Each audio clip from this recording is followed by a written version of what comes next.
وَهَذَا كِتَابٌ أَنزَلْنَاهُ مُبَارَكٌ فَاتَّبِعُوهُ وَاتَّقُوا لَعَلَّكُمْ تُرْحَمُونَ بسم اللہ الرحمن الرحیم نحمده ونصلی ونسلم علی رسولہ الکریم واشہد ان لا الہ الا اللہ وحدہ لا شریک لہ واشہد ان محمدا عبدہ ورسولہ اما بعد۔ آج ہم انشاءاللہ تعالی سورۃ البقرہ کی آیت نمبر 25 سے شروع کریں گے۔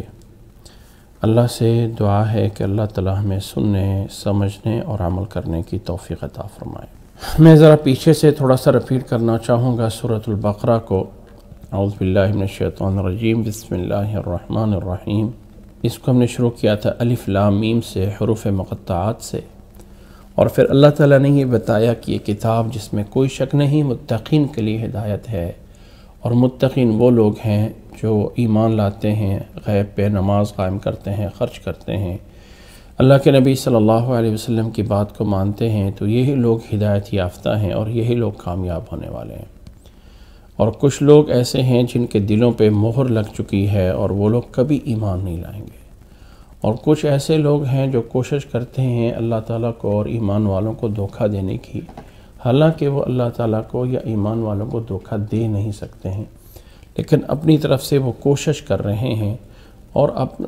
سمجھتے ہیں کہ ہم اصلاح کرتے ہیں، حالانکہ اصلاح نہیں کر سکتے ہیں۔ یہی لوگ ہیں جو کہ گمراہی کے اندر پھر رہے ہیں، اور یہ لوگ کبھی بھی اپنے اس معاملے میں نفع بخش تجارت نہیں کر رہے ہیں۔ ان کی مثال ایسے ہے کہ جیسے پہلے یہ انتظار کرتے تھے کوئی نبی کوئی رسول آئے، اور جیسے ہی آ گیا تو اللہ تعالیٰ نے ان کی آنکھیں اور ان کے کان جو ہے وہ لے لیے، کو اندھیروں میں چھوڑ دیا۔ یا کچھ ایسے دوسرے لوگ بھی ہیں جو اتنے ایک پریشان ہیں، جیسے آسمان سے ہیں، بارش میں کھڑے ہوئے، اندھیری رات ہے اور اس میں یہ کھڑے ہوئے ہیں، نہ آگے جائیں نہ پیچھے جائیں، بس تھوڑی سی کوئی روشنی ہوتی ہے تو آگے چل پڑتے ہیں۔ اللہ تعالیٰ ان سب کو گھیرے میں لیے ہوئے ہے، اور اللہ تعالیٰ ہر چیز کا اختیار رکھتا ہے۔ اللہ تعالیٰ انہیں ختم کرنا چاہے تو بھی کر سکتا ہے۔ اللہ تعالیٰ ہر چیز پہ قادر ہے۔ اس کے بعد اللہ تعالیٰ نے فرمایا اپنا پیغام اس صورت میں دینا شروع کیا، جو اصل پیغام آتا ہے، اور اس کے بارے میں اللہ تعالیٰ نے فرمایا یا ایھا الناس اعبدوا ربکم الذی خلقکم والذین من قبلکم لعلکم تتقون۔ یہ پہلا پیغام ہے اللہ کا۔ اے لوگو اللہ اپنے رب کی عبادت کرو جس نے تمہیں پیدا کیا، اور ان لوگوں کو جو تم سے پہلے ہیں، تاکہ تم پرہیزگار بن جاؤ۔ اسی اللہ نے تمہارے لیے زمین کو بچھونا بنایا، آسمان کو چھت بنایا، آسمان سے پانی نازل کر کے تمہارے لیے پھل، تمہارا رزق بنایا۔ اللہ کے ساتھ کسی کو شریک نہ کرو، اور تم اللہ کی نعمتوں کو جان رہے ہو۔ اگر اس نہ جاننے میں اور اس نہ ایمان لانے میں رکاوٹ یہ بات ہے کہ تم سمجھتے ہو کہ یہ جو نازل کیا جا رہا ہے اپنے ہمارے بندے پہ، اس میں کچھ شک کر رہے ہو، تو لاؤ اس طرح کی کوئی ایک صورت لا کے دکھا دو، اور اس میں اپنے ساتھ دوسروں کو، سب کو، اپنے لوگوں کو بلا کے کوشش کر لو مقابلہ کرنے کی۔ وَادْعُوا شُهَدَاءَكُمْ مِن دُونِ اللَّهِ إِن كُنتُمْ صَادِقِينَ فَإِن لَمْ تَفْعَلُوا، اگر نہیں کر سکتے ہو تو یاد رکھ لو کر بھی نہیں سکو گے، تو ڈر جاؤ اس آگ سے جس کا ایندھن لوگ اور پتھر ہے۔ وہ آگ تیار کی گئی ہے کافروں کے لیے۔ اللہ تعالیٰ نے یہاں پہ جب اس بات کا اللہ تعالیٰ نے فرمایا کہ اللہ کی عبادت کرو، اسی نے تمہیں پیدا کیا ہے، اسی نے سب کچھ بنایا ہے۔ اگر کوئی اعتراض ہے اس قرآن مجید کے بارے میں تو یاد رکھ لو اس طرح کا کوئی نہیں بنا سکتا، یہ اللہ کا کلام ہے۔ اور اگر نہیں مانتے ہو تو پھر انجام بھی یاد رکھ لو، یہ کوئی ایسا نہیں ہے کہ نفلی بات ہے، ماننا ہے تو مان لے، خیر نہیں مانتے ہیں تو نفل چیز نہیں ہے، ماننا پڑے گا، اس میں جو ہے کوئی گنجائش یا کوئی اس میں رخصت موجود نہیں ہے۔ فَإِن لَمْ تَفْعَلُوا وَلَن تَفْعَلُوا فاتقوا النار التي وقودها الناس والحجارة أعدت للكافرين وبشر الذين آمنوا وعملوا الصالحات أن لهم جنات تجري من تحتها الأنهار كلما رزقوا منها من ثمرة رزقا قالوا هذا الذي رزقنا من قبل وأتوا به متشابها وَلَهُمْ فِيهَا أَزْوَاجٌ مُطَهَّرَةٌ وَهُمْ فِيهَا خَالِدُونَ۔ اس آیت میں اللہ تعالیٰ نے فرمایا ہے وَبَشِّرِ الَّذِينَ، واو کا تعلق ان دو آیتوں سے ہے، 21 اور 22 نمبر آیت سے، کہ اللہ تعالیٰ کی عبادت کرو اور اسی اللہ نے تمہیں رزق دیا ہے اور تمہیں سب کچھ بنایا ہے۔ یہ درمیان میں جو آیت نمبر 23 اور آیت نمبر 24 آئی، یہ کلام کے اعتبار سے، ایک مفہوم کے اعتبار سے ایک جملہ معترضہ ہے کہ اللہ تعالیٰ نے جب تمہیں حکم دیا ہے ایمان لانے کا، یعنی عبادت کرنے کا، تو جب عبادت کرو گے تو تمہیں ملے گا کیا؟ لیکن چونکہ درمیان میں انکار کرنے کا بھئی ایک سزا بھی بتانی تھی، تو ان کو 2 آیتوں میں بتایا، اور آگے جو ہے وہ اللہ تعالیٰ انعام بتا رہا ہے۔ فرمایا وَبَشِّرِ الَّذِينَ آمَنُوا، وَبَشِّرِ الَّذِينَ آمَنُوا، اور خوشخبری دے دیجئے الَّذِينَ آمَنُوا، ایمان والوں کو۔ اچھا ایک بات نوٹ کریں، پیچھے جب اللہ تعالیٰ نے عبادت کا حکم دیا ہے نا، فرمایا یا ایھا الناس اعبدوا، اے لوگو میری عبادت کرو، اے لوگو اس رب کی عبادت کرو جس نے تمہیں پیدا کیا ہے۔ یہاں پر اللہ تعالیٰ نے یہ نہیں کہا کہ میرے بندوں کو یہ آرڈر دے دو، بلکہ اللہ تعالیٰ نے براہ راست آرڈر دیا ہے اور فرمایا اعبدوا ربکم الذی خلقکم، کیونکہ یہ آرڈر اپنے اندر بہت بڑی اہمیت رکھتا تھا۔ لیکن جب بشارت کی باری آئی ہے تو اس میں اللہ نے اپنے نبی کو درمیان میں سے واسطہ بنایا ہے اور کہا کہ بشارت دیجئے ان لوگوں کو جو ایمان لے آئے۔ یہ نہیں کہا کہ تمہیں میں بشارت دے رہا ہوں، ابشروا نہیں کہا، وَبَشِّرِ الَّذِينَ آمَنُوا، اس لیے کہ پیچھے وہ لوگ بھی تھے جو ایمان نہیں لانے والے تھے۔ یہ جو پیچھے لوگ تھے جو انکار کرنے والے تھے، ان کی سزا بتائی گئی ہے۔ ان کی سزا بتانے کے بعد پھر الگ سے ان لوگوں کا ذکر کیا جو ایمان لانے والے ہیں۔ تو اس لیے کلام کے اندر تھوڑی سی چینجنگ کی کہ جب پیچھے والوں کے لیے جہنم ہے جو تیار کی گئی ہے کافروں کے لیے، تو پھر خوشخبری دے دیجئے ایمان والوں کو کہ وہ ڈرے نہ، اور یہ خوشخبری آپ ان کو دے دیجئے تاکہ انہیں اس کے حاصل کرنے میں اور لینے میں، سمجھنے میں آسانی ہو جائے کہ ہمیں بھی اللہ کی طرف سے خوشخبری آ رہی ہے۔ لیکن کن لوگوں کو؟ پہلا عمل یہ ہے کہ آمنو، ایمان لے آئے، وعملوا الصالحات، اور دوسرا یہ ہے کہ نیک اعمال کیے۔ اکیلا ایمان کافی نہیں ہے، ایمان کے ساتھ نیک عمل بھی مطلوب ہے۔ اور یہ پیچھے ہم وضاحت کر چکے ہیں کہ ایمان جو ہے وہ اس چیز کا نام نہیں ہے کہ جاننا اللہ وحدہ لا شریک ہے، جاننے کا نام ایمان نہیں ہے۔ دل سے ماننا، زبان سے اقرار کرنا اور عمل سے اس کا ثبوت دینا، تب جا کے ایمان پورا ہوتا ہے۔ تصدیق بالقلب و اقرار باللسان و عمل بالجوارح۔ انسان اپنے اعضاء سے، دیکھیں مکہ کے لوگ جانتے تھے محمد صلی اللہ علیہ وسلم اللہ کے نبی ہیں، جانتے تھے۔ اسی طرح یہودیوں کے بارے میں اللہ تعالیٰ نے فرمایا یعرفون کما یعرفون ابناءہم، اپنے اولاد سے زیادہ نبی کو پہچانتے تھے۔ تو جاننا یہ ایمان نہیں ہوتا، اس جاننے کے ساتھ اقرار بھی کرنا ہوتا ہے کہ میں اس کو مانتا ہوں، اور پھر عملاً ثابت کرنا ہوتا ہے، تب جا کے اس ایمان کو تسلیم کیا جاتا ہے۔ فرمایا وہ ان لوگوں کو جو اس طرح ایمان لے کے آئیں گے اور ان لوگوں کو جو اس طرح کے نیک اعمال کریں گے، وَعَمِلُوا الصَّالِحَاتِ، وَعَمِلُوا الصَّالِحَاتِ، الصالحات کے شروع میں الف لام لایا گیا ہے۔ یہ نہیں ہے کہ کوئی بھی نیک عمل کریں، بلکہ وہ والے نیک اعمال جو اللہ نے بتائے ہیں اور اللہ کے رسول صلی اللہ علیہ وسلم نے بتائے ہیں۔ ایسا نہیں ہے کہ انسان اپنی طرف سے کوئی بھی اچھا عمل کر لے اور کہے کہ یہ بھی صالح عمل ہے۔ وَعَمِلُوا صَالِحًا نکرہ نہیں کیا، بلکہ اس کو معرفہ بنایا ہے کہ خاص نیک اعمال، خاص صالحات، کوئی بھی اچھا کام مطلوب نہیں ہے۔ دین اسلام ایسا نہیں ہے کہ آپ جو چاہیں اچھا کام کریں اور کہیں کہ یہ مذہب اور دین کا نام ہے، نہیں، صالح عمل وہی بنے گا جس کا اللہ نے یا اللہ کے رسول صلی اللہ علیہ وسلم نے حکم دیا ہو اور اس کو اللہ کے نبی نے کر کے دکھایا ہو۔ فرمایا خوشخبری دیجئے ایمان والوں کو اور نیک اعمال کرنے والوں کو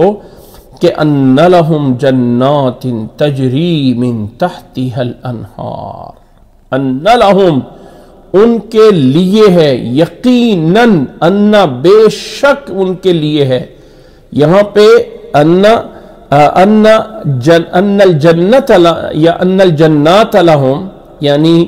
لہم کو یہ خبر ہے انا کی، اور جنات جو ہے جنات تجری من تحت الانہار، یہ انا کا اسم ہے۔ ہمیشہ خبر کو بھی تب مقدم کیا جاتا ہے جب اس کلام کے اندر ایک اہتمام کرنا مقصد ہو۔ فرمایا ان لہم، یقینی بات ہے کہ ان کے لیے ہے وہ جنات، اور جنات جنت ان کی جمع ہے، اور جنت کو بھی اس لیے جنت کہا جاتا ہے کہ یہ یعنی باغ۔ ویسے میں ایک آپ کو بتا دوں کہ ایک جو ہے جیم نون نون، یہ جو روٹ ورڈ ہے نا، جیم نون نون، جنن، جنہ یا جنو، اور یہ اس لیے کہتے ہیں کہ کسی ایسی چیز کو کہ جس کا پردہ کسی کے اوپر ڈل جائے یا چھپنے والی چیز کو، اس کو جو ہے جیم نون نون سے تعبیر کیا جاتا ہے۔ جس کی عقل پہ پردہ ڈل جاتا ہے اس کو مجنون کہا جاتا ہے کہ اس کی عقل پہ پردہ ڈل گیا ہوا ہے۔ اسی طرح جو لوگ یعنی جو بچہ ماں کے پیٹ میں ہوتا ہے، عربی میں اس کو جنین کہا جاتا ہے۔ جنین اس لیے کہ وہ نظروں سے اوجھل ہوتا ہے، پوشیدہ ہوتا ہے، وہ جنین ہے۔ جب وہ دنیا میں ظاہر ہوگا تو تب جا کے جو ہے وہ صحیح اس کا پتہ چلے گا، تو اس سے پہلے وہ جنین ہے، تو جیم نون نون سے۔ اسی طرح مخلوقات میں سے ایک انسان بشر ہے اور ایک جن ہے، تو جن کو بھی جن اس لیے کہا جاتا ہے کہ وہ پوشیدہ ہے۔ اب یہ جن جو ہے جس کا معنی پوشیدہ ہونا ہے، اس کے مقابل میں، اس کے اپوزٹ میں بشر ہے، اور بشر کہتے ہیں یہ بشرہ ان سے نکلا ہوا، یہ چمڑا، کہ انسان کا ایک چمڑا ہے، انسان کی ایک جسمانی حیت ہے، تو یہ بشر ہے، محسوس ہے، نظر آنے والا ہے، اس کو ہم ہاتھ لگا کے پکڑ سکتے ہیں، جبکہ اس کے مقابل میں جن ہے جو نظروں سے اوجھل ہے، جس کو ہم ہاتھ نہیں لگا سکتے، جس کو ہم پکڑ نہیں سکتے ہیں، تو اس کے لیے اب یہی لفظ باغ پہ بولا جاتا ہے جنتن، کہ وہ باغ اتنا گھنا ہوتا ہے کہ اپنے اندر بہت کچھ چھپا لیتا ہے۔ وہ ایسا باغ جو بالکل گھنا باغ ہو، یعنی درختوں کے ساتھ درخت یوں داخل ہوئے ہوتے ہیں اور انسان اس کے اندر جائے تو چھپ جاتا ہے، اس کو جنتن کہا جاتا ہے، اس لیے کہ وہ اپنے اندر بہت سارے پھل، بہت سارے میوے، ایسا باغ جو چھپائے ہوئے ہوتا ہے، اس کو عربی میں جنہ کہا جاتا ہے۔ اب اللہ تعالیٰ نے جو ایمان والوں کے لیے اپنے پاس سے نعمت بنائی ہے، نعمت جگہ بنائی ہے، تو عربی زبان میں اس کے لیے بھی لفظ جنت استعمال ہوا، کیونکہ اس کے اندر بھی اتنا کچھ پوشیدہ ہے، اتنا کچھ چھپا ہوا ہے نعمتیں کہ کسی انسان کو پتہ نہیں ہے۔ اللہ تعالیٰ نے سورۃ الف لام میم سجدہ میں آگے چل کے کہا ہے، فرمایا فَلَا تَعْلَمُ نَفْسٌ مَا أُخْفِيَ لَهُم مِّن قُرَّةِ أَعْيُنٍ، کسی جان کو یہ نہیں پتا کہ اللہ تعالیٰ نے اس کے لیے کیا کچھ چھپا کے رکھا ہے۔ اللہ تعالیٰ نے اس کے لیے کتنا کچھ چھپا کے رکھا ہے، ہڈن کر کے اللہ نے اس کے لیے، اس کو گویا کہ سرپرائز دینے کے لیے اللہ تعالیٰ نے رکھا ہے، یہ کسی کو نہیں پتا ہے۔ تو فَلَا تَعْلَمُ نَفْسٌ مَا أُخْفِيَ لَهُم مِّن قُرَّةِ أَعْيُنٍ، کسی جان کو یہ نہیں پتا کہ اللہ نے اس کی آنکھوں کی ٹھنڈک کے لیے کیا کچھ بنا کے رکھا ہے۔ تو اللہ تعالیٰ نے یہاں پہ فرمایا بشارت ہے ایمان والوں کے لیے اور نیک اعمال کرنے والوں کے لیے کہ ان کے لیے وہ جنات، پھر اس کی جمع لائی گئی، وہ جنات لائی گئی۔ اور پھر دیکھیں انسان کو دنیا ہمیشہ کوئی چیز سمجھانے کے لیے کوئی مثال چاہیے ہوتی ہے، ویسے جنت کی ہم کسی چیز کو مثال نہیں دے سکتے۔ رسول اللہ صلی اللہ علیہ وسلم نے فرمایا کہ کسی انسان کے دل پہ ان نعمتوں کا خیال نہیں گزرا ہے اور کسی انسان نے ان نعمتوں کو محسوس نہیں کیا ہے، بس ان کو دنیا میں جو چیزیں ہم جانتے ہیں ان کے مشابہ کر کے سمجھانے کی کوشش کی گئی ہے کہ جنت میں نہریں ہوں گی تجری من تحتها الانہار، وہ باغات ایسے ہوں گے، وہ جنات ایسے ہوں گے کہ اس کے نیچے سے جو ہے وہ نہریں چلتی ہوں گی، جنات تجری من تحتها الانہار، اس کے نیچے سے نہریں چلتی ہوں گی۔ اور بشارت دیجئے ایمان والوں کو اور نیک اعمال کرنے والوں کو کہ یقیناً ان کے لیے ہے، یقیناً ان کے لیے، میں اس لیے ترجمہ کر رہا ہوں کہ انا لہم خبر مقدم ہے اور جنات مبتدا مؤخر ہے۔ خبر کو اسم پہ جب مقدم کیا جاتا ہے تو وہاں پہ حصر اور خاص کرنا مقصد ہوتا ہے، گویا اللہ تعالیٰ یہ بتا رہا ہے کہ یقیناً اور خاص طور پہ یہ بات ہے کہ ان کے لیے جنات ہے تجری من تحتی الانہار، اس جنت کے نیچے سے نہریں چل رہی ہوں گی۔ یہ ایک بطور تمثیل دی ہے کہ انسان اس سے اس کے عجائب کو دیکھ سکے کہ جنت باغات ہوں گے، کیونکہ عربوں کے ہاں یا آج کل بھی اگر کوئی ایسا بڑا کمپلیکس بنایا جائے، بڑا مال بنایا جائے تو کوشش کی جاتی ہے کہ اس کے نیچے سے پانی کی نہریں گزر رہی ہوں، اور جب اس کے نیچے سے نہریں گزرتی ہیں تو لوگ بڑا اس میں انجوائے کرتے ہیں کہ دیکھو اوپر جو ہے وہ ہم کھڑے ہوئے ہیں اور یہاں سے پانی کی نہریں یوں جا رہی ہیں، یوں اس میں جو ہے وہ فوارے اور فوٹن لگے ہوئے ہیں، فوٹنس اور یہ اور وہ، تو لوگ اس کو یہ ایک مائنڈ ذہن ہوتا ہے۔ تو اللہ نے فرمایا یہ دنیا کی نعمتیں اس کے مقابلے میں کوئی حیثیت نہیں رکھتی ہیں، وہاں پر وہ جنات جو ایک ہڈن چیزیں، پوشیدہ نعمتیں اتنی ہوں گی کہ اس کے نیچے سے نہریں بھی چل رہی ہوں گی۔ یہ اس کی پہلی صفت بیان کر دی۔ دوسرا فرمایا کہ کلما رزقوا منها من ثمرۃ قالوا هذا الذي رزقنا من قبل هذا الذي رزقنا من قبل۔ کلما ایک ظرف کے لیے آتا ہے، یعنی ٹائم پیریڈ کے لیے، ایک ٹائم بتانے کے لیے، فلاں ٹائم، فلاں وقت میں، فلاں حالت میں،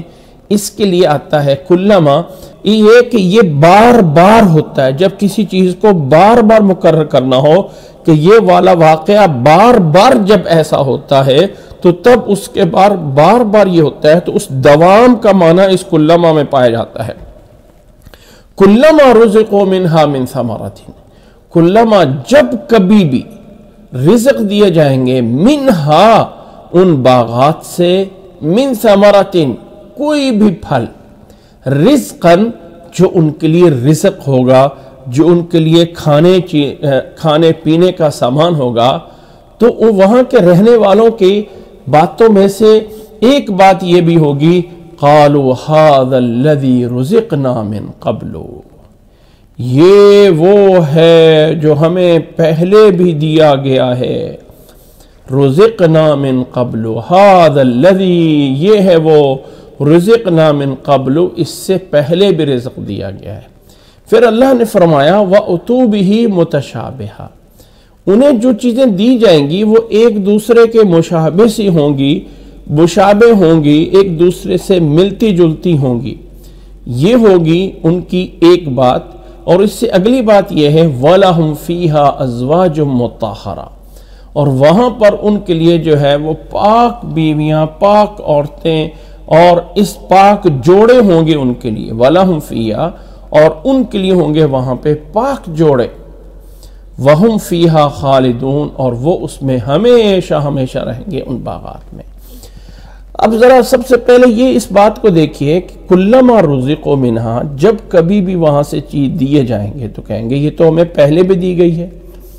تو یہ کیا خوبی ہے، یہ خوبی کیسے بن گئی کہ انسان کو ایک چیز جو ہے وہ بار بار آپ اس کو جو ہے وہ دو، اور وہ ہر دفعہ اس کا بننا اس چیز کے لیے نعمت بن جانا کہ وہ پہلے بھی یہ ہے اب بھی یہ ہے. تو وہ تو انسان اس میں یعنی اکتا جاتا ہے، بجائے یہ ہے کہ یہ کہنے کہ یہ چیز تو کتنی بڑی اچھی ہو گئی ہے، کتنی اچھی ہو گئی ہے. ایسا تو نہیں، بلکہ انسان کو جب ایک چیز بار بار ملتی ہے تو وہ تو اس کو اچھا نہیں سمجھتا ہے. تو یہاں پر جو ہے ان کو کہا جا رہا ہے جب ان کو ایک چیز دی جائے گی، اس کے بعد جب دوسری چیز دی جائے گی تو کہیں گے یہ بھی وہی ہے،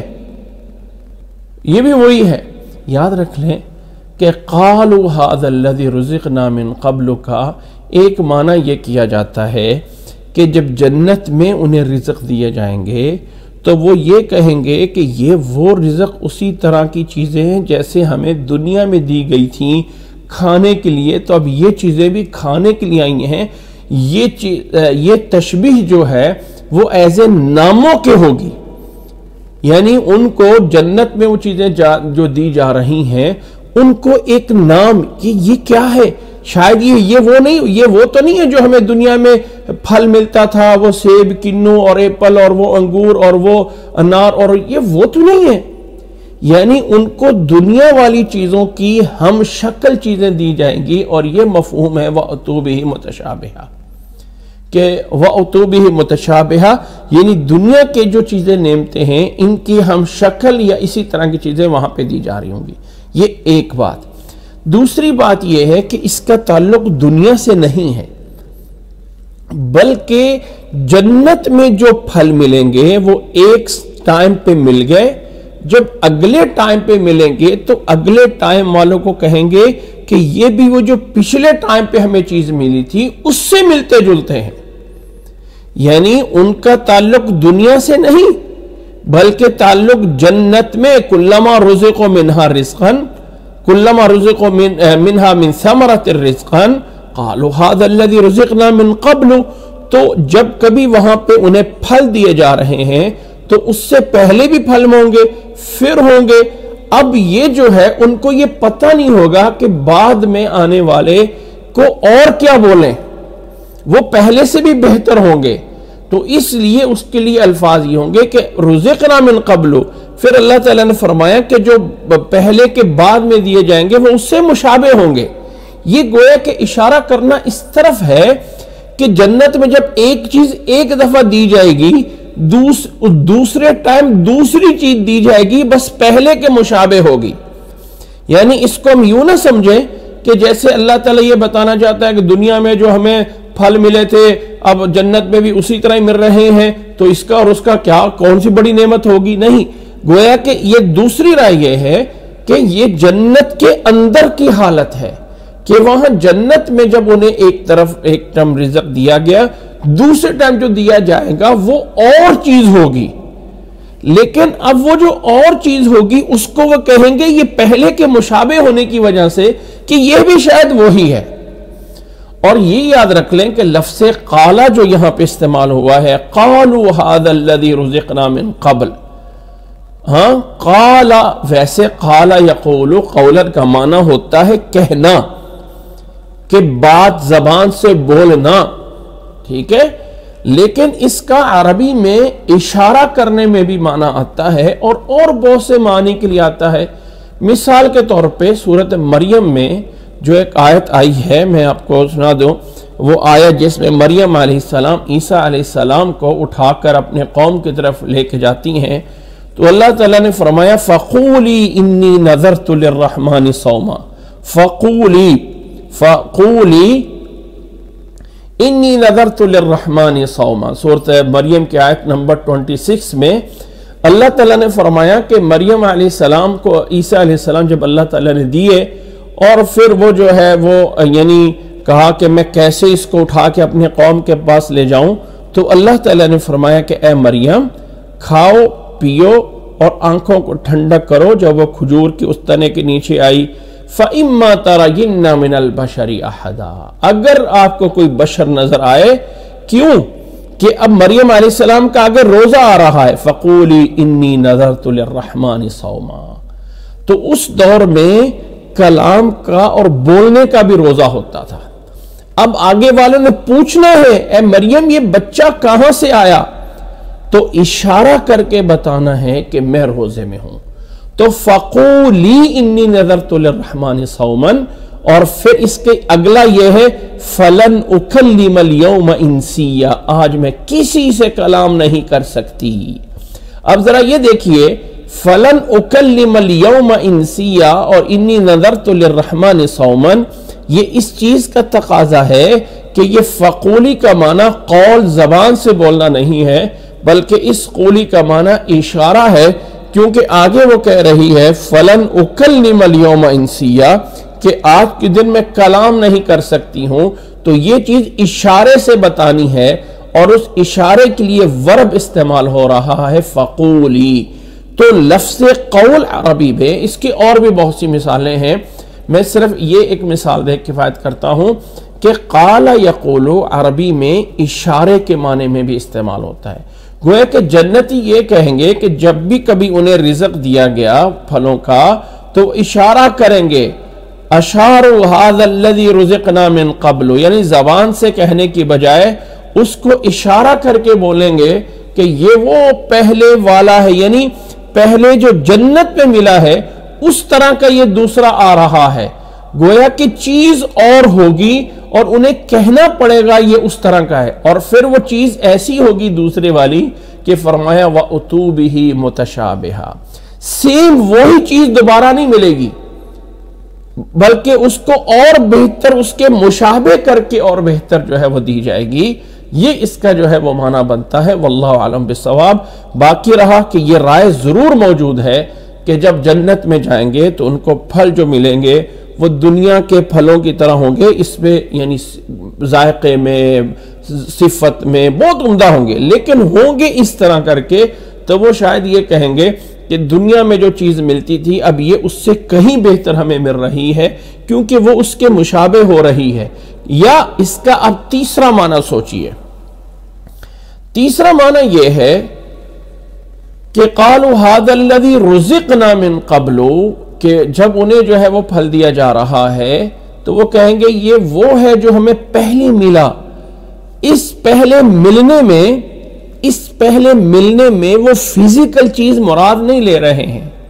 بلکہ جو چیز ہمیں پہلے بتائی گئی تھی اللہ تعالیٰ نے وہ چیز ہمیں مل رہی ہے اور وہ اسی کے مشابہ ہوگی۔ قالوا ھذا الذی رزقنا من قبل، یہ والا جو جملہ ہے اس کو میں نے 3 انداز میں بتایا ہے۔ نمبر 1 دنیا کی طرح، یہ الگ بات ہے کہ عظمت میں اور مرتبے میں وہ چیزیں زیادہ بہتر ہوں گی۔ نمبر 2 یہی رزقنا جو جنت میں پہلے دیا گیا ہے جنت ہی کے اندر اس کی طرح۔ اور نمبر 3 یہ والا جملہ اصل میں فزیکل رزق مراد نہیں ہے، اس سے مراد وہ فزیکل رزق مراد نہیں ہے۔ تو یہ تیسرا جو ہے یعنی تیسرا مفہوم یہ ہے کہ قالوا ھذا الذی رزقنا من قبل، یعنی یہ وہ انعامات ہیں جو ہمیں پہلے بتائے گئے تھے کہ تمہیں جنت میں ایسا ویسا ملنا ہے، وہ عہد و پیمان اور وہ بشارتیں جو تھیں وہ سیم اسی ملیں گی۔ وَأُتُوا بِهِ مُتَشَابِهًا، یعنی اسی کے مشابہ جو انہیں بتایا گیا تھا اسی کے مطابق وہاں انہیں رزق جو ہے وہ دیے جائیں گے۔ یہ تینوں باتیں اس آیت میں کی جا سکتی ہیں۔ آگے اللہ تعالیٰ نے فرمایا وَلَهُمْ فِيهَا أَزْوَاجٌ مُطَهَّرَةٌ، وَلَهُمْ فِيهَا أَزْوَاجٌ مُطَهَّرَةٌ، لفظی ترجمہ یہ ہے اور انہی کے لیے ہوں گے، فیہا اس جنت میں، ازواجن، ازواج کا معنی جوڑے، مطہرۃ پاک۔ لفظ زوجن عربی میں جو زا واو اور جیم ہے یہ مرد پہ بھی بولا جاتا ہے اور عورت پہ بھی بولا جاتا ہے کہ مرد بھی زوج ہے اور عورت بھی زوج ہے، عورت کے لیے مرد زوج ہے اور مرد کے لیے عورت زوج ہے۔ اگر اس کے آخر میں زوجتن لگ جائے، تا لگ جائے زوجتن، تو پھر اس سے مؤنث ہو جاتا ہے بیوی کے معنی میں۔ لیکن جب لفظ زوجن رہے تو وہاں اس سے مذکر بھی لیا جا سکتا ہے معنی اور مؤنث کا بھی لیا جا سکتا ہے۔ باقی یاد رکھ لیں کہ قرآن مجید اپنے مخاطب کرنے میں مذکر کا صیغہ ایسے مرتبے کے استعمال کرتا ہے، لیکن مراد اس میں سب لوگ ہوتے ہیں۔ مثال کے طور پہ پیچھے اللہ تعالیٰ نے جب یہ کہا ہے یا ایھا الناس اعبدوا، اب یہ اعبدوا تو مذکر کا صیغہ ہے، عبادت کرو اپنے رب کی، لیکن کوئی اس میں یہ کہہ دے کہ اس میں اعبدنا مؤنث کا تو نام ہی نہیں لیا گیا۔ یہ تو اگر مؤنث کے لیے آنا تھا تو آخر میں مؤنث والا نون آنا چاہیے تھا، تب تو یہاں پہ آیا نہیں ہے۔ تو اعبدنا یہ تو مذکروں کو صرف آرڈر ہے مردوں کو کہ اپنے رب کی عبادت کریں، عورتوں کو تو عبادت کا حکم ہی نہیں ہے،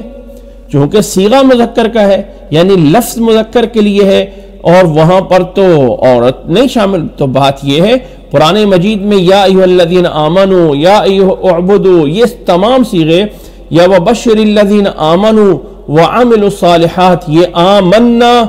یا یعنی عاملوں سے عملنا مؤنث کے صیغے نہیں، مذکر کے صیغے، مذکر کے الفاظ بولے جاتے ہیں، لیکن مراد اس سے دونوں لیے جاتے ہیں۔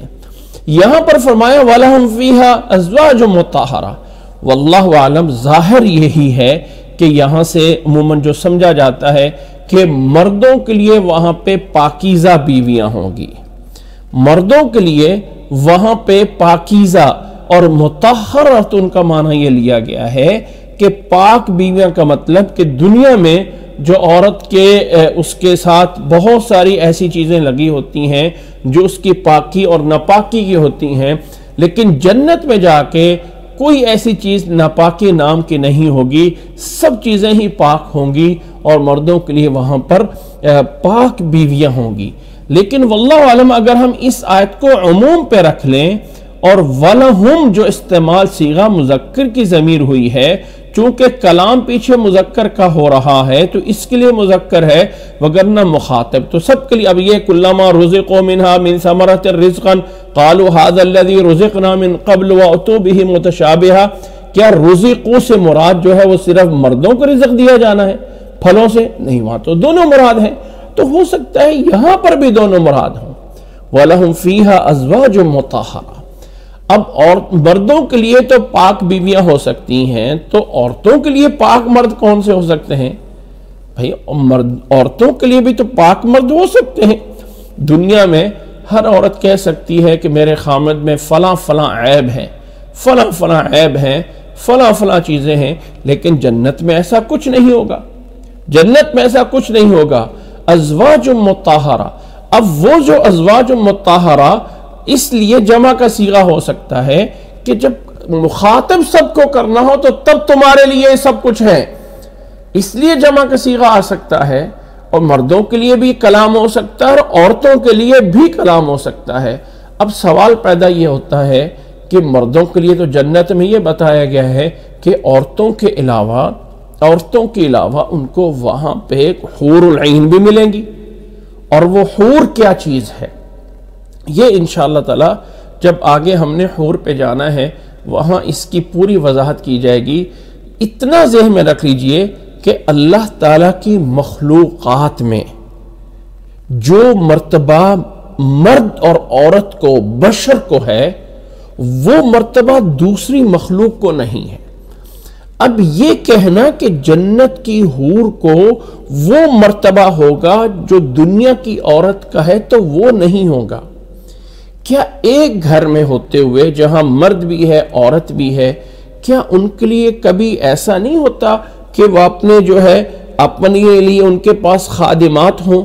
خدام یعنی کام کرنے والے گھر میں ہو سکتے ہیں؟ اور کیا ایسا نہیں ہوتا کہ جنت میں اللہ تعالیٰ نے ولدان مخلدون بھی بنائے ہیں، وہ بچے، یعنی وہ ایک ایسی مخلوق ہوگی جن کی کام ہی یہ ہوگا کہ وہ خدمت کرنے والے ہوں گے۔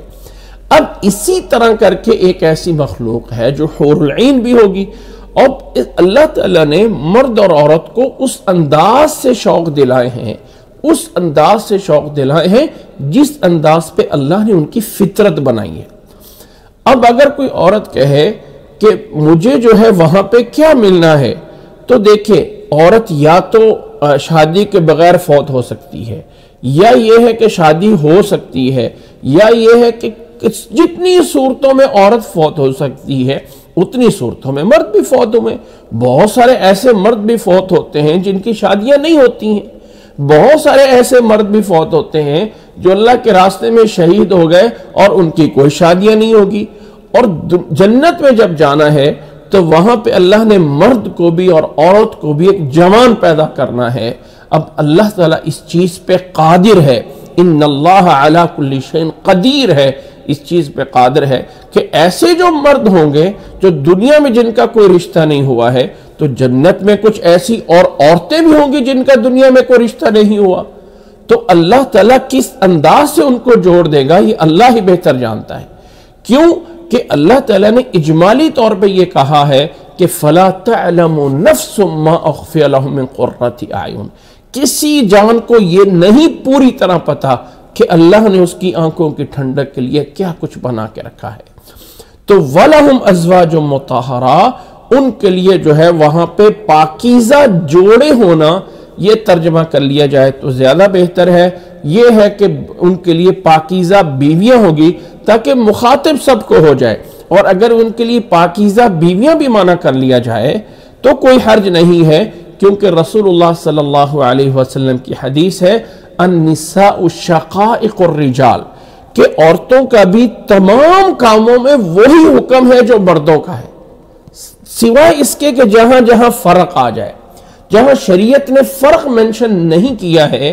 تو جو آرڈر، جو مسئلہ، جو خطاب مردوں کے لیے ہے وہی عورتوں کے لیے ہے، سوائے اس کے کہ جہاں پہ اللہ نے خود کر کے الگ کر کے بتا دیا ہو۔ تو وَلَهُمْ فِيهَا أَزْوَاجٌ مُطَهَّرَةٌ، باقی یاد رکھ لیں کہ مطہرتن، کوئی انسان کہے کہ یہ مؤنث کے لیے آیا ہے مطہرتن، تو پیچھے جب جمع مکسر ہوتا ہے، ہاں جمع مکسر ہوتا ہے تو اس کی جو صفت یا اس کی خبر جو آتی ہے وہ واحد مؤنث سے آتی ہے۔ یعنی اگر آپ کہنا چاہیں کتاب ہے تو کتاب کو جب زیادہ کرنا ہو تو ہم اس کے لیے کتب بول دیتے ہیں، کتب۔ اور کتب کے لیے جب ہم صفت لانا چاہیں، قدیم مثال تو پرانی کتاب، تو کتب کو قدیم نہیں کہیں گے بلکہ قدیمتن کہیں گے، کیونکہ جب پیچھے جمع مکسر آ جاتی ہے تو اس کی صفت آگے واحد مؤنث آتی ہے۔ تو مطہرۃ ان کی صفت مؤنث آنا وہ اس بنیاد پہ ہے کہ پیچھے ازواج جمع مکسر ہے۔ وَلَهُمْ فِيهَا أَزْوَاجٌ مُطَهَّرَةٌ، اور ان کے لیے وہاں پہ پاکیزہ جوڑے ہوں گے، پاکیزہ جوڑے ہوں گے۔ اللہ تعالیٰ نے مردوں کو بھی دینے ہیں اور عورتوں کو کس انداز سے دینے ہیں وہ بھی اللہ تعالیٰ نے بہتر بنایا ہوا ہے۔ پھر آخری صفت بیان کی اللہ تعالیٰ نے اور فرمایا وَهُمْ فِيهَا خَالِدُونَ، اور یہ لوگ جن کی طرف اشارہ ہو رہا ہے، ایمان والے، نیک اعمال کرنے والے، یہ لوگ جو ہیں یہ ہمیشہ ہمیشہ وہاں پہ ہوں گے۔ وہاں کے اس دور میں کوئی دور ایسا نہیں آئے گا کہ اب یہ ٹائم ختم ہو گیا ہے، ختم نہیں۔ گویا کہ یہ دو چیزیں، ایمان لانے والے، نیک اعمال کرنے والے، یہ دو شرطیں بتائی گئی ہیں لوگوں میں، اور پھر ان کے لیے خوشخبری جس جنات کی دی گئی ہے، اس جنات کی آگے جو ہے تجری من تحتی الانہار کلما رزقوا منها من ثمرۃ قالوا هذا الذي رزقنا من قبل واتوا به متشابہا۔ اب یہ ساری ساری صفات اس جنت کی ہو رہی ہیں۔ یہاں پہ ایک بات اور دیکھ لیجئے گا کہ یہ جو چیز بیان ہوئی ہے کلما رزقوا منها من ثمرۃ قالوا هذا الذي رزقنا من قبل واتوا به متشابہا، یہ ایک تشبیہ ہے، یہ ایک گویا کہ مثال دے کے سمجھانا ہے کہ جب کبھی بھی رزق ہوگا اسی طرح کا ہوگا، وہاں متشابہ، یہ ایک تشبیہ دی گئی ہے، یہ ایک اللہ تعالیٰ مثال دے کے سمجھا رہا ہے، کیونکہ اصل کیا ہونا ہے وہ اللہ تعالیٰ زیادہ بہتر جانتا ہے۔ وَلَهُمْ فِيهَا أَزْوَاجٌ مُطَهَّرَةٌ وَهُمْ فِيهَا خَالِدُونَ، اور وہ وہاں پہ ہمیشہ ہمیشہ رہیں گے۔ یہ اللہ تعالیٰ نے گویا کہ عبادت کو بجا لانے والوں کو انعام دے دیا۔ اب یہاں پر ایک چیپٹر آ کے پورا ہوتا ہے۔ ان آیات کو اگر آپ گروپ میں بنائیں تو پہلے 2 آیتوں کا ایک گروپ بنتا ہے، ٹھیک ہے، اس کے بعد پھر 2 آیتوں کا ایک گروپ بنتا ہے، اس کے بعد جو ہے یہ پھر 1 آیت کا ایک گروپ بنتا ہے، یعنی پیچھے گروپ جو ہے وہ 2 آیتوں کا ایک گروپ بنتا ہے اس مفہوم میں، اور پھر 2 آیتوں کا ایک گروپ بنتا ہے، اور پھر 1 آیت کا ایک گروپ بنتا ہے۔ اس کے بعد اگلی آیت آتی ہے ان اللہ لا یستحی ان یضرب مثلا ما بعوضۃ فما فوقها فاما الذین آمنوا فیعلمون انہ الحق من ربهم واما الذین کفروا فیقولون ماذا اراد اللہ بهذا مثلا یضل به کثیرا ویہدی به کثیرا وما یضل به الا الفاسقین۔ یہ جو آیت نمبر 26 ہے، ان اللہ لا یستحی ان یضرب مثلا، یہاں پھر اللہ تعالیٰ نے یہ جو پیچھے آیت 25 بتائی ہے اس آیت کا ایک ضمنی مسئلہ ہے کہ اللہ تعالیٰ نے اس میں بھی ایک تشبیہ دی ہے، کلما رزقوا منہا من ثمرۃ رزقا قالوا ھذا الذی رزقنا من قبل، ایک جو ہے وہ تشبیہ دی ہے۔ یا اگر پیچھے سورۃ البقرہ کی طرف پیچھے آ جائیں تو اللہ تعالیٰ نے منافقوں کو مثلہم کمثل الذی استوقد نارا اور او کصیب من السماء، منافقوں کو یا اس وقت کے یہودیوں کو یہ 2 مثالیں بنا کے ان کے جو عقائد کو اور ان کے طریقے کو سمجھایا ہے۔ اب آگے ان اللہ لا یستحی ان یضرب مثلا، یہاں اس مثل سے کون سی مثل مراد ہے، کون سی مثال مراد ہے؟ ان اللہ، بے شک اللہ تعالیٰ، لا یستحی ان یضرب مثلا، اللہ تعالیٰ کوئی بھی مثال بیان کرنے میں لا یستحی، شرماتا نہیں ہے۔ اللہ تعالیٰ کوئی بھی مثال بیان کرنے میں اللہ تعالیٰ کسی سے کوئی گھبراتا نہیں ہے کہ اللہ تعالیٰ کے اندر یہ عیب پایا جائے کہ اللہ تعالیٰ کے اندر شرمندگی ہے یا کوئی ایسا احساس ہے۔ اب مثلا ما بعوضۃ فما فوقها، کسی بھی چیز کی، اب اس کسی بھی چیز میں ایک چھوٹی چیز کا بیان کرنا ہے، اور وہ بعوضہ ہے، ایک مچھر ہے یا مچھر سے بڑھ کر کوئی چیز ہے۔ اب اس لفظ بعوضہ کے آنے کی وجہ سے عموماً ایک رائے پائی جاتی ہے کہ اللہ تعالیٰ نے قرآن مجید میں ایک مثال بیان کی ہے، اور وہ یعنی اللہ تعالیٰ نے قرآن مجید میں سورۃ انبیاء میں جا کے ایک چیلنج جو ہے دیا ہے، لن یخلقوا ذبابا ولو اجتمعوا، کہ اگر جن کو اللہ کے علاوہ جو ہے وہ تم پوچھتے ہو، جن کو اللہ کے علاوہ تم جو ہے وہ پوچھتے ہو، وہ تو ایک مکھی بھی جو نہیں بنا سکتے، وہ تو ایک مکھی بھی جو ہے وہ نہیں بنا سکتے۔ لن یخلقوا ذبابا ولو اجتمعوا له، سورۃ حج کے اندر اللہ نے فرمایا یا ایھا الناس ضرب مثل فاستمعوا له ان الذين تدعون من دون الله لن يخلقوا ذبابا ولو اجتمعوا له وان يسلبهم الذباب شيئا لا يستنقذوه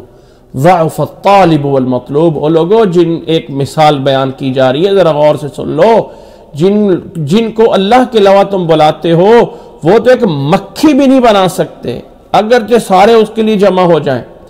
اور اگر مکھی بنانا تو ایک الگ بات ہے، اللہ کی مخلوق کی طرح کی،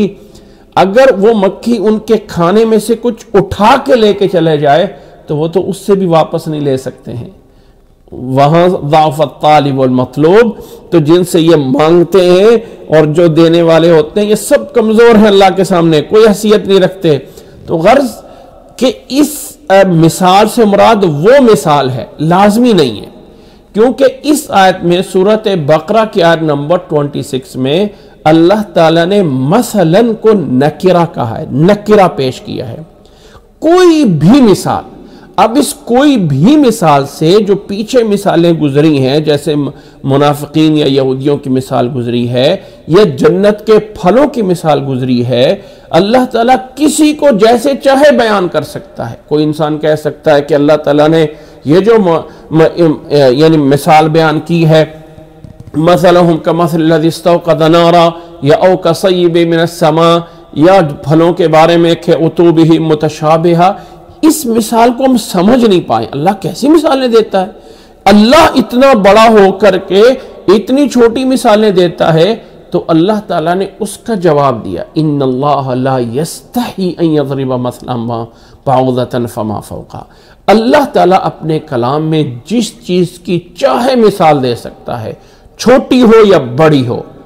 چھوٹی ہو یا بڑی ہو۔ اب یہ والا ٹکڑا آیت کا بیان کر کے اتنی آیت کا یہ والا ٹکڑا، اس کا آیت نمبر 26 کا،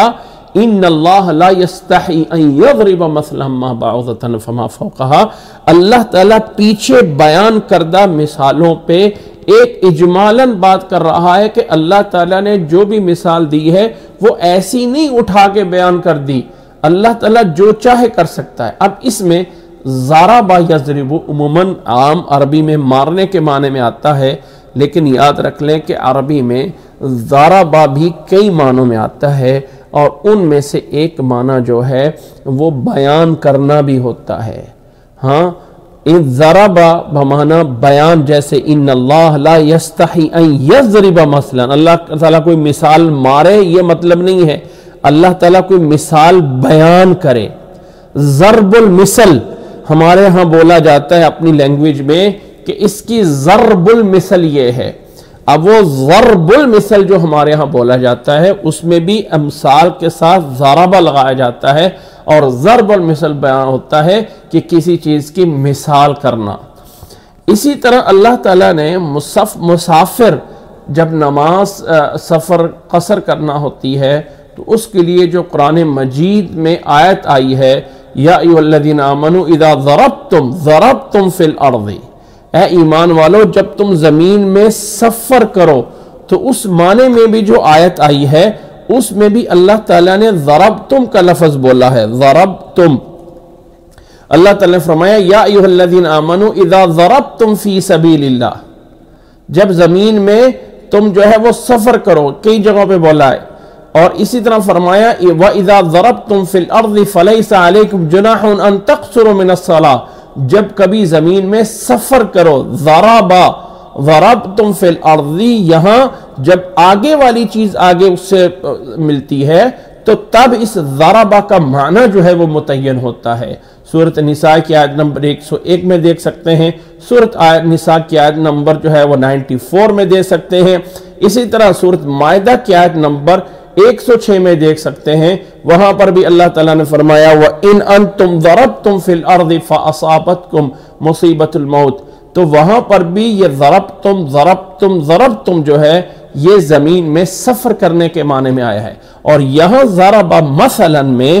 یہ ضربا بیان کرنے کے لیے آتا ہے، یعنی ضربا اپنے اس سیاق و سباق سے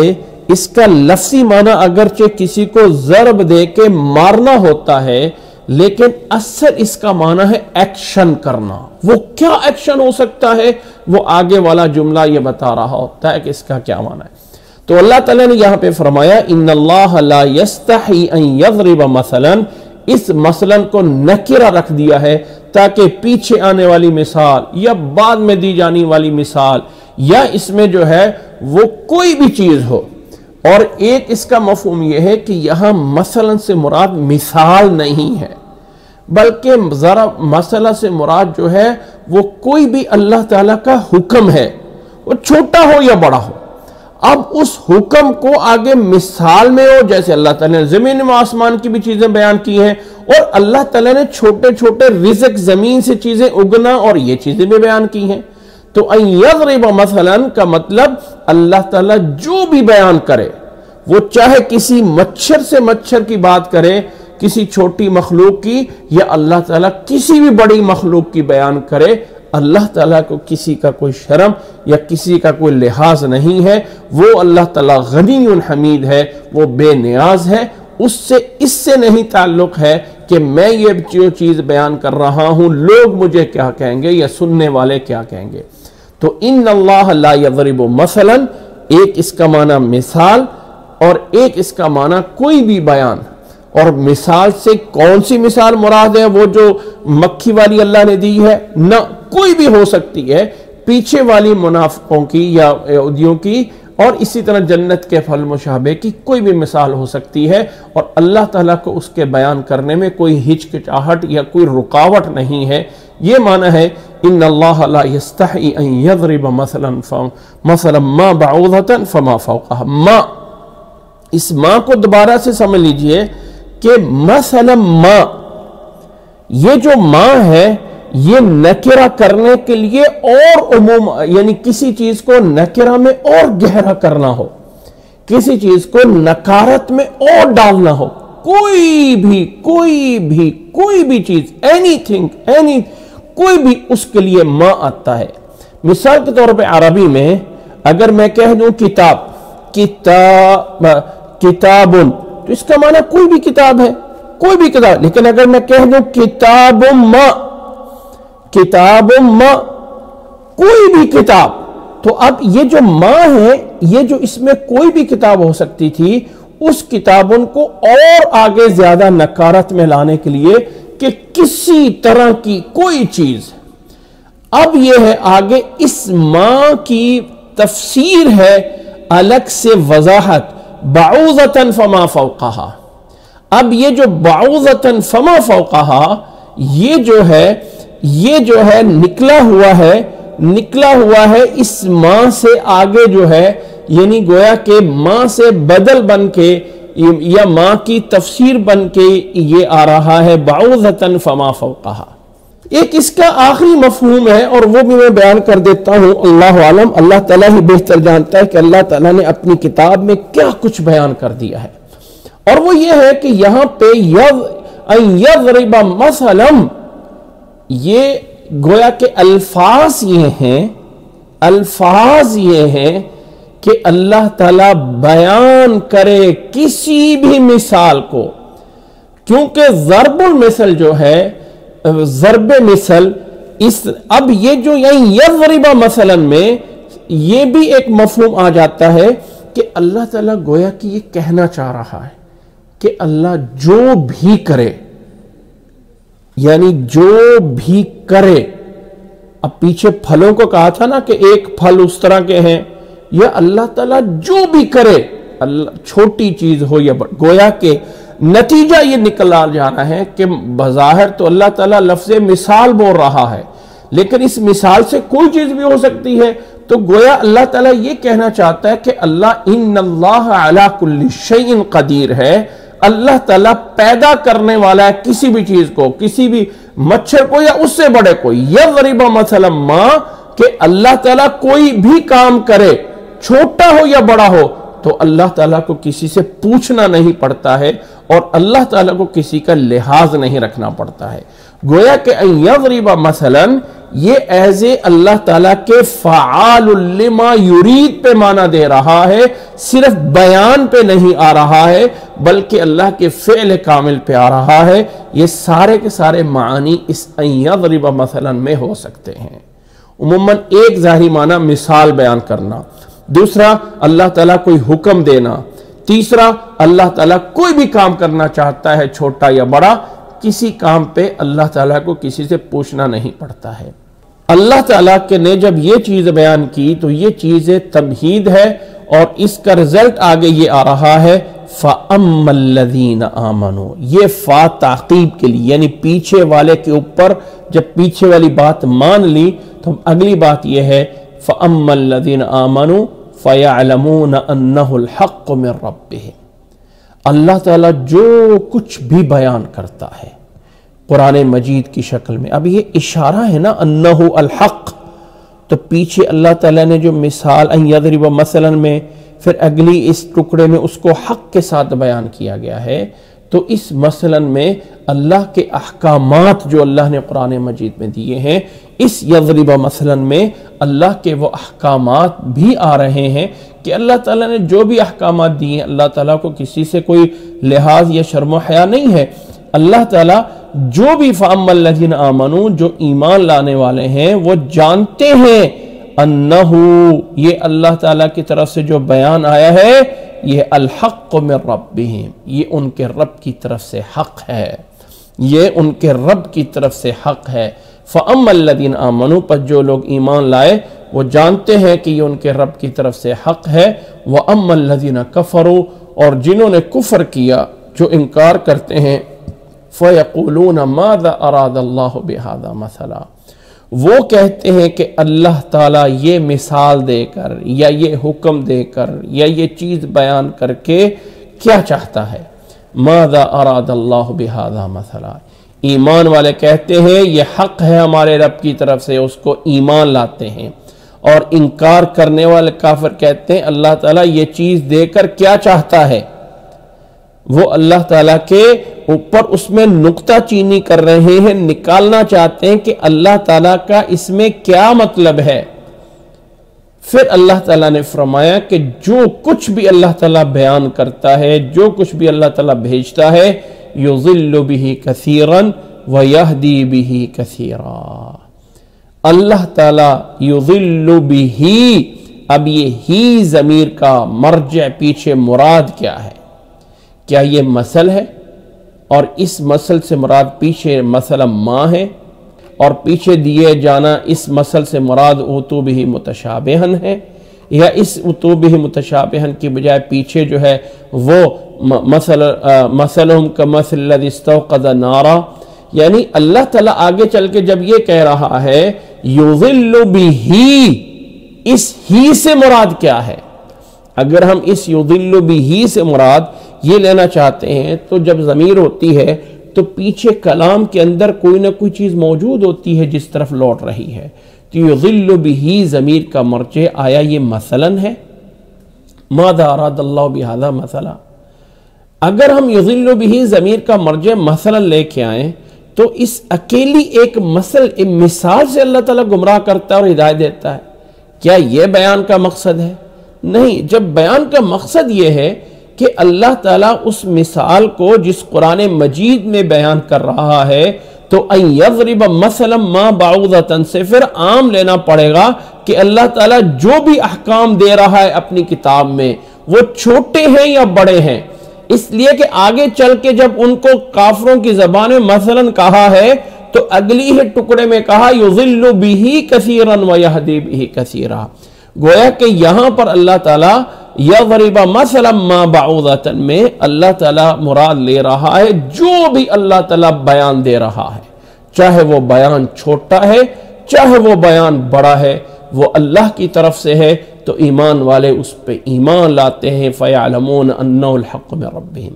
وَأَمَّا الَّذِينَ كَفَرُوا، اور کافر کہتے ہیں کہ اس بیان سے اللہ تعالیٰ کیا چاہتا ہے، اور اللہ تعالیٰ نے فرمایا جب یہ کافر یہ اعتراض کر رہے ہیں تو اللہ تعالیٰ یضل بہ کثیرا، اللہ اسی بیان کے ذریعے، اسی مثال کے ذریعے، اسی چیز کے ذریعے جس کے اوپر وہ اعتراض کر رہے ہیں اور جس چیز کو نہیں مان رہے ہیں، وہی چیز ان کی جو ہے اللہ تعالیٰ اس کے ذریعے جو ہے یضل بہ کثیرا، اسی کے ذریعے بہت سے لوگوں کو گمراہ کرتا ہے، ویہدی بہ، اور اسی چیز کے ذریعے اللہ تعالیٰ بہت سے لوگوں کو ہدایت دیتا ہے۔ اور پھر فرمایا وَمَا يُضِلُّ بِهِ إِلَّا الْفَاسِقِينَ، گمراہ انہیں کیا جاتا ہے جو خود فاسق ہو چکے ہوتے ہیں۔ اور پیچھے ہم تقدیر کے مسئلے میں یہ بات جان چکے ہیں کہ اللہ، یاد رکھ لیں، ہم سے نماز پڑھوانا یا غلط کام کروانا اس کی طاقت اللہ ہی دیتا ہے، انسان اپنے عمل کا خود خالق نہیں ہے، یہ اللہ تعالیٰ انسان سے ایکشن کروا رہا ہے، صحیح ہے یا غلط ہے۔ اب انسان کا جو محاسبہ ہونا ہے، حساب کتاب ہونا ہے، وہ انسان کو اللہ نے جو اختیار دیا ہے وہ عمل کو اختیار کرنا، اس عمل کو چوز کرنا، چننا، میں یہ والا اچھا کام کرتا ہوں یا یہ والا برا کام کرتا ہوں۔ جب انسان چن کے پہلا قدم اس پہ اٹھا لیتا ہے تو پھر اگلا قدم اللہ تعالیٰ ہی اٹھوا سکتا ہے، وہ خود نہیں طاقت رکھتا۔ برائی کی طرف پہلا قدم اپنے یہ اختیار سے اٹھاتا ہے، پھر اس کو آگے دھکا لگا کے چلانے والا اللہ ہی ہوتا ہے۔ تو اللہ نے فرمایا جب اللہ تعالیٰ چھوٹا یہ بڑی چیز کو بیان کرے تو ایمان والے اس کو حق مانتے ہیں، اور جو لوگ کافر ہیں وہ اس چھوٹی سی چیز کو بھی کہتے ہیں اللہ تعالیٰ کیا چاہتا ہے، اور پھر اللہ تعالیٰ اسی چیز چھوٹی ہے یا بڑی ہے، وہ بیان اللہ کا حکم چھوٹا ہے یا بڑا ہے، بہت سے لوگوں کو اس کے ذریعے گمراہ کرتا ہے اور بہت سے لوگوں کو ہدایت دیتا ہے، لیکن یہ جو گمراہ کرنے والی بات ہے یہ ان لوگوں کو کیا جاتا ہے جو فاسق ہو گئے ہوتے ہیں، یعنی اللہ تعالیٰ کے احکامات کا یعنی اس سے دور ہٹتے ہیں۔ فاسق اس کو کہتے ہیں کہ اللہ کے حکم سے دور ہونے والا، اللہ کے حکم کو پورا نہ کرنے والا فاسق ہے۔ ایک ایمان جو مسلمان ہے اس کے اندر میں فسق ہو سکتا ہے، یعنی جو مسلمان ہے وہ جتنی برائیاں اس کے اندر پیدا ہوتی جائیں گی اتنا وہ فاسق جو ہے وہ ہوتا جائے گا۔ اب لازمی نہیں ہے کہ جو فاسق ہے وہ کافر بھی ہو، ہاں کافر جو ہے وہ فاسق ہی ہے، لیکن فسق ہونا، فسق و فجور ہونا یہ جو ہے وہ گناہ ہے۔ اب انسان میں جیسے گناہ بڑھتے جائیں گے اتنا ہی انسان فسق و فجور میں آگے ہوتا جائے گا، اور ایک ٹائم آئے گا کہ وہ کفر کی سرحد بھی کراس کر سکتا ہے۔ تو جو لوگ اپنے آپ کو فاسق بنا لیتے ہیں اللہ تعالیٰ کے حکام کو روک کے، پھر اللہ تعالیٰ ان کو دھکا لگا کے اور آگے ضلالت میں دے دیتا ہے۔ فرمایا یضل بہ کثیرا ویہدی بہ کثیرا۔ بہت سے لوگ کہہ دیتے ہیں کہ بھائی اگر ہدایت بھی اللہ نے دینی ہے، گمراہ بھی اللہ نے کرنا ہے، تو پھر میرا اس میں کیا اختیار ہے، ہمارا کیا اختیار ہے؟ اور بھائی اللہ نے آگے بھی کہا ہے کہ گمراہ اللہ ان کو کرتا ہے جو فاسق بن گئے ہوتے ہیں۔ جب ایک دفعہ انسان گناہ کرتا ہے تو اس کے دل پہ ایک نقطہ لگ جاتا ہے۔ یہی بات ہم پیچھے ختم اللہ علی قلوبہم میں پڑھ چکے ہیں، یہی بات ہم پیچھے جو ہے مثلہم کمثل الذی استوقد نارا اس میں جو ہے پڑھ چکے ہیں کہ جب انسان جو ہے اپنے آپ کو لگا لیتا ہے کسی برائی کی طرف تو پھر اللہ تعالیٰ بھی اس کو اس کی برائی پہ جو ہے کھینچتا نہیں۔ اللہ تعالیٰ چاہتا تو جیسے فرشتوں کو اللہ نے پیدا ہی اپنی عبادت کے لیے کیا ہے۔ اب فرشتے ہیں تو جن کو بولا سجدہ کرو وہ سالوں سال سجدے میں رہیں گے، ان کا دوسرا آپشن نہیں ہے۔ اگر ان کو رکوع پہ کر دیا تو وہ لمبا عرصہ رکوع پہ ہی رہیں گے۔ انسان ایسا ہے کہ جس کو اللہ تعالیٰ نے صحیح اور غلط کا خود اس کو اختیار دیا، لیکن اللہ پیچھے جانتا ہے، وہ عالم الغیب ہے کہ اس نے جانا کدھر ہے، ادھر جانا یا ادھر جانا، اختیار اس کو دیا ہے۔ وہ اللہ کے جاننے کا نام تقدیر ہے۔ لیکن یہ اچھائی یا برائی کا راستہ خود اختیار کرتا ہے۔ جب یہ اختیار کر لیتا ہے تو چونکہ اللہ فعال لما یرید ہے، کام پورا اللہ اس سے کرواتا ہے، چاہے وہ گناہ ہے چاہے وہ نیکی ہے۔ ایسا نہیں ہے کہ اللہ تعالیٰ تو کروانا نہیں چاہتا اور بندہ زبردستی گناہ کر لیتا ہے اور اللہ تعالیٰ کے اس میں کوئی دخل نہیں ہوتا اور بندہ زبردستی گناہ کر دیتا ہے اور اللہ تعالیٰ کا گویا کہ مقابلہ ہو جاتا ہے۔ تو ایسا نہیں، اللہ اسے خود کرواتا ہے، لیکن پہلے اس کی جو چوائس ہوتی، اختیار ہوتا ہے، اس پر اس کا محاسبہ ہے۔ جب غلط راستہ کیا ہے تو اللہ نے فرمایا یضل بہ کثیرا ویہدی بہ کثیرا وما یضل بہ الا الفاسقین، اور اللہ گمراہ انہیں کرتا ہے جو اس میں سے فاسق ہوتے ہیں۔ یہ ایک بات۔ دوسری بات سمجھ لیجئے کہ قرآن اب چونکہ بہی ضمیر کا مرجع، بہی ضمیر کا جو ہے وہ مرجع جو ہے، پیچھے ہم نے مثال، اور مثال سے مراد اللہ تعالیٰ کے احکامات، اور اللہ تعالیٰ کے احکامات کس کتاب میں ہیں، قرآن مجید میں ہیں، تو اس میں سے لیے ہیں۔ تو گویا کہ ایک مفہوم رزلٹ یہ نکلا کہ اللہ اس قرآن مجید کے ذریعے بہت سے لوگوں کو ہدایت دیتا ہے، اور اللہ تعالیٰ اسی قرآن مجید کے ذریعے بہت سے لوگوں کو گمراہ کرتا ہے۔ تو قرآن مجید میں، قرآن مجید کے ذریعے ہدایت لینا یہ تو بات سمجھ آتی ہے، لیکن قرآن مجید کے لیے گمراہ ہونا یہ کیا ہوتا ہے؟ یاد رکھ لیں کہ اللہ تعالیٰ نے قرآن مجید میں ایک ایسی لچک پیدا کی ہے کہ جب انسان پہلے اپنے مائنڈ میں ایک مفہوم بٹھا لیتا ہے اور پھر اس کے لیے قرآن مجید سے دلیل لینا چاہتا ہے تو وہ لے لے گا۔ نعوذ باللہ، ویسے بول رہا ہوں، شرک کرنے کی دلیل قرآن مجید سے لیتے ہیں لوگ، زنا کرنے کی دلیل قرآن مجید سے لیتے ہیں، شراب پینے کی دلیل لوگ قرآن مجید سے لے لیتے ہیں، اپنا جو مطلب نکالنا چاہتے ہیں اس کی دلیل قرآن مجید سے نکل آئے گی، کیونکہ اللہ نے فرمایا یضل بہ کثیرا ویہدی بہ کثیرا۔ اس بندے کی پیچھے عقل کی وہ سوچ ہے کہ اس کو کہاں وہ یوز کر رہا ہے۔ مثال کے طور پہ میں چند مثالیں دیتا ہوں بات سمجھنے کے لیے۔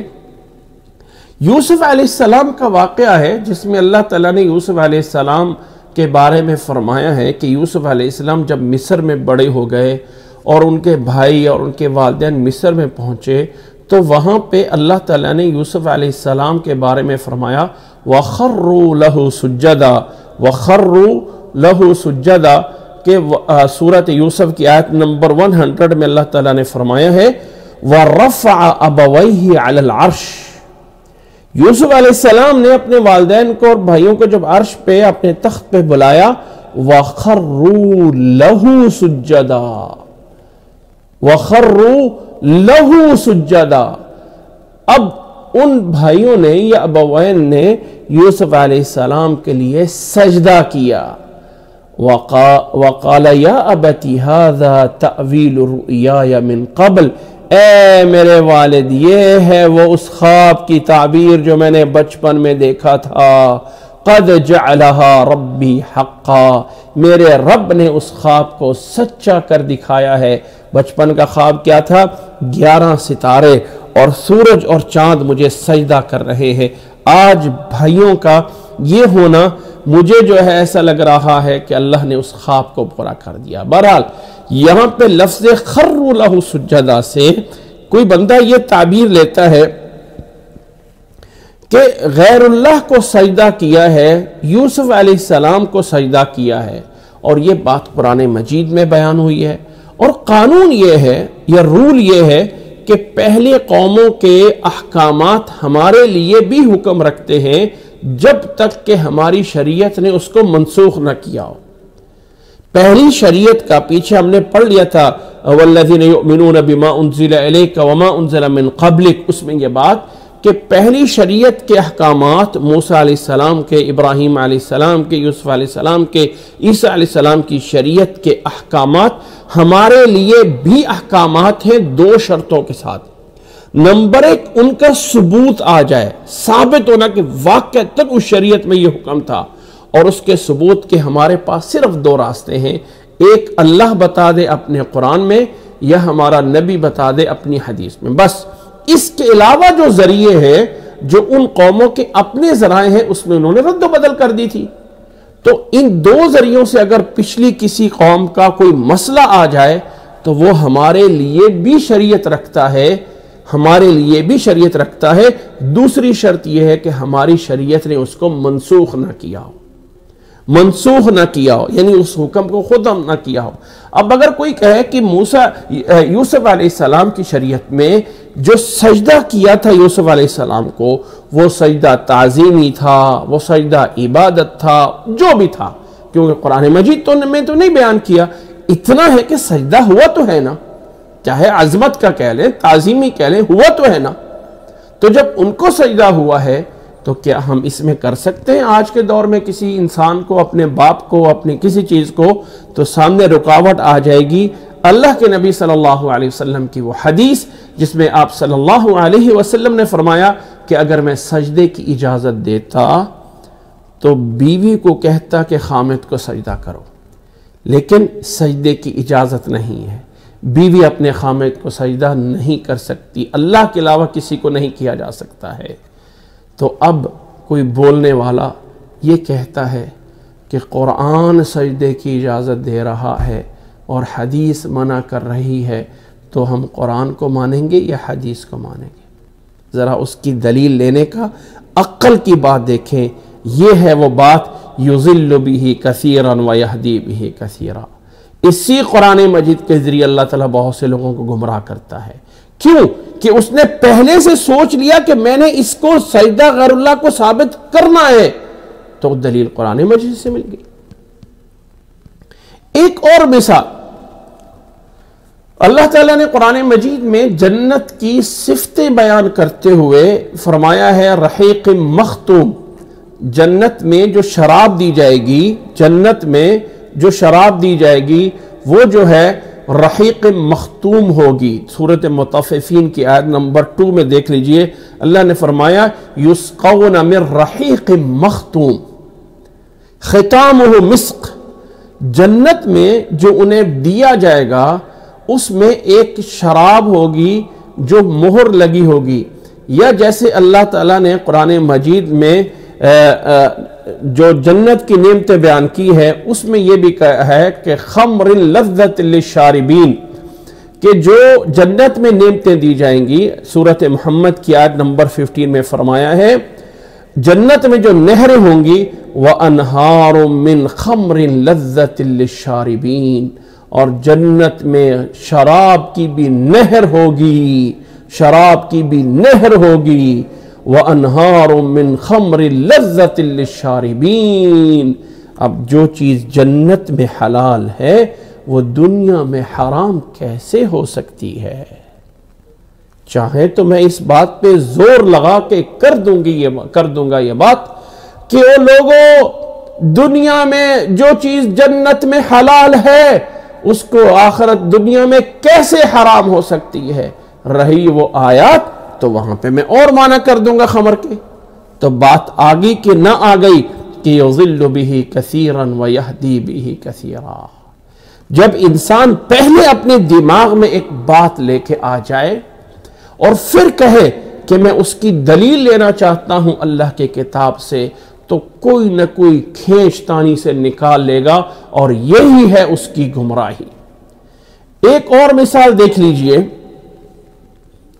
ایک اور مثال دیکھیے، لوگوں نے بہت سارے ایسے واقعات دنیا میں ہوتے ہیں اور انسان ان واقعات کو اپنے اس مطلب کوئی نہ کوئی آیت نکال کے اس کے ساتھ جوڑنے کی کوشش کر دیتے ہیں، اور وہ اس کے ساتھ جو ہے وہ جوڑ بھی دیتے ہیں۔ مثال کے طور پہ کوئی کہتا ہے کہ دنیا میں ایک واقعہ جس کو 9/11 کے ساتھ جوڑا جاتا ہے، 9/11 کا جو واقعہ جو ہوا ہے یہ اللہ تعالیٰ نے قرآن مجید میں 1400 سال پہلے بھی بتا دیا تھا، کیونکہ اس واقعے کی وجہ سے دنیا میں بڑے تغیرات ہوئے ہیں۔ جاؤ جا کے 11واں سپارہ نکال لو، 9 اس میں جو ہے 9/11 ہے نا، 11 میں آپ 11واں سپارہ نکال لو، اور 9 میں اس کی سورت نامی سورت توبہ نکال لو، اور وہ جو بلڈنگ تھی جس کو اس طرح تباہ کیا تھا وہ 109 منزل تھی، 109 فلور تھے اس کے، تو 109 نمبر آیت دیکھ لو، اور آیت کیا ہے؟ 110 منزل تھی، تو آیت کیا ہے؟ لا يزال بنيانهم الذي بنوا ريبة في قلوبهم إلا أن تقطع قلوبهم والله عليم حكيم۔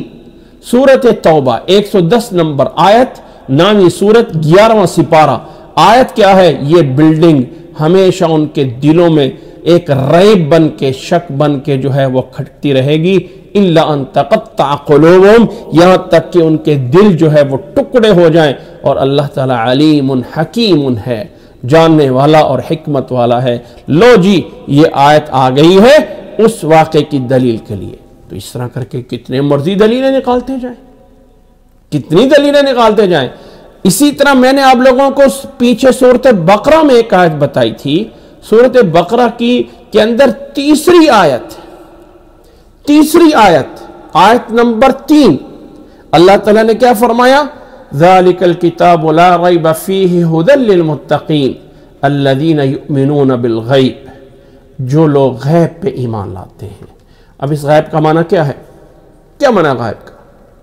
قرآن مجید کے اندر لفظ غیب دیکھ لو، اللہ کے نبی صلی اللہ علیہ وسلم کی احادیث میں غیب دیکھ لو، تو اس سے مراد غیب سے کیا ہے کہ اس سے مراد وہ چیزیں جو انسان اپنے اسباب کے ذریعے نہیں جان سکتا،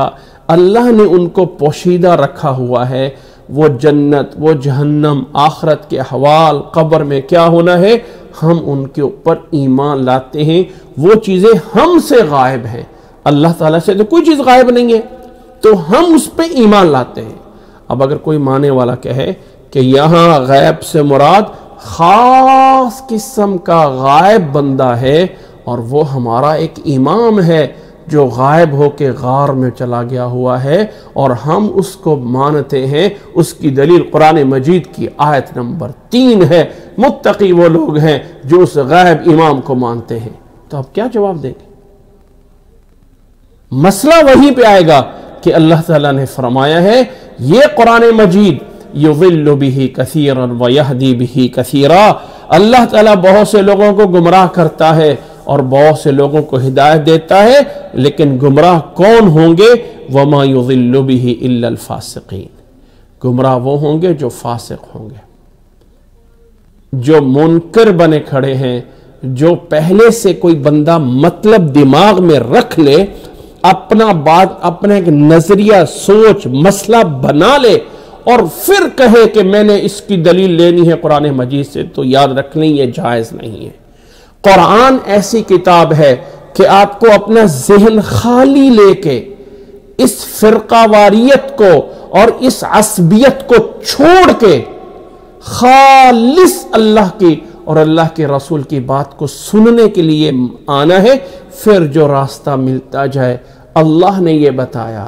اللہ کے رسول نے یہ بتایا، اس کلام کو اللہ کے نبی نے کیسے سمجھایا، صحابہ نے اس سے کیا سمجھا، اور آگے جن لوگوں نے دین کو ہم تک پہنچایا، وہ ائمہ حدیث، وہ فقہاء اور محدثین، انہوں نے اس سے کیا سمجھا، اس سمجھ کو لے کے جو آج تک ہم پہنچا ہے، وہ ہے اللہ تعالیٰ کا پیغام۔ یہ نہیں ہے کہ کوئی ایک فرقہ، کوئی ایک تنظیم، کوئی ایک منظم یہ کہہ لے کہ میں یہ نظریہ رکھتی ہوں اور قرآن مجید کو کھینچ تانی کے دلیلیں بنا لیں، یہ بھی دلیل، یہ بھی دلیل، وہ بھی دلیل، اور لوگ کہتے ہیں واہ واہ واہ واہ، وہ دیکھو وہ تو قرآن بیان کر رہا ہے، وہ تو قرآن بیان کر رہے ہیں۔ نوٹ کر لیجئے، اللہ نے مجھے اور آپ کو اس بات کا مکلف ٹھہرایا ہے کہ ہمیں دنیا کے کسی بھی مارکیٹ میں جا کر جب ہم کپڑا لیتے ہیں یا کوئی گروسری لیتے ہیں، جس راشن کی یا چاول یا چینی کی 4 قسمیں پڑی ہوں، تو ہم اس میں سے دیکھتے ہیں اور سوچتے ہیں یہ بہتر ہے، یہ بہتر نہیں ہے، تو ہم اس کو لیتے ہیں۔ اللہ نے جو ہمیں عقل دی ہے، شعور دیا ہے، اس عقل میں یہ بھی رکھا ہے کہ انسان تھوڑا سا سوچے۔ قرآن مجید میں بار بار کیوں آتا ہے وَيَتَفَكَّرُونَ فِي خَلْقِ السَّمَاوَاتِ وَالْأَرْضِ، یہ غور اور فکر کرنا، یہ تدبر کرنا، یہ انسان کی ذمہ داری میں ہے۔ اللہ تعالیٰ نے سورۃ احزاب کے اندر اللہ تعالیٰ نے یعنی جب نیک لوگوں کی صفتیں بیان کی ہے تو وہاں پہ اللہ تعالیٰ نے ایک صفت نیک لوگوں کی، وَعِبَادُ الرَّحْمَنِ الَّذِينَ يَمْشُونَ عَلَى الْأَرْضِ هَوْنًا وَإِذَا خَاطَبَهُمُ الْجَاهِلُونَ قَالُوا سَلَامًا۔ رحمان کے بندے کون ہیں؟ ان رحمان کے بندے کون ہیں؟ ان کی اللہ نے ایک صفت بیان کی ہے سورۃ فرقان کی آیت نمبر 73 میں، فرمایا وَالَّذِينَ إِذَا ذُكِّرُوا بِآيَاتِ رَبِّهِمْ لَمْ يَخِرُّوا عَلَيْهَا صُمًّا وَعُمْيَانًا۔ رحمان کے بندے وہ ہیں جب ان کے سامنے ان کے رب کی آیات، نوٹ کریں، اذا ذکروا بآیات ربہم، جب انہیں نصیحت کی جاتی ہے رب کی آیات کے ساتھ، لم یخروا علیہا صما وعمیانا، اندھے اور بہرے ہو کر نہیں گرتے ہیں۔ او یار، تلاوت تو رب کی آیات ہو رہی ہیں، اور رب کی آیات میں اندر بہرے نہیں ہونا، جی ہاں نہیں ہونا اندر اور بہرا، اس پہ بھی غور اور فکر کرنی ہے، پہچاننا ہے کہ رب کی آیت ہے یا نہیں ہے۔ یاد رکھ لیں، اللہ نے جیسے ایک امتحان رکھا ہے دنیا میں، امتحان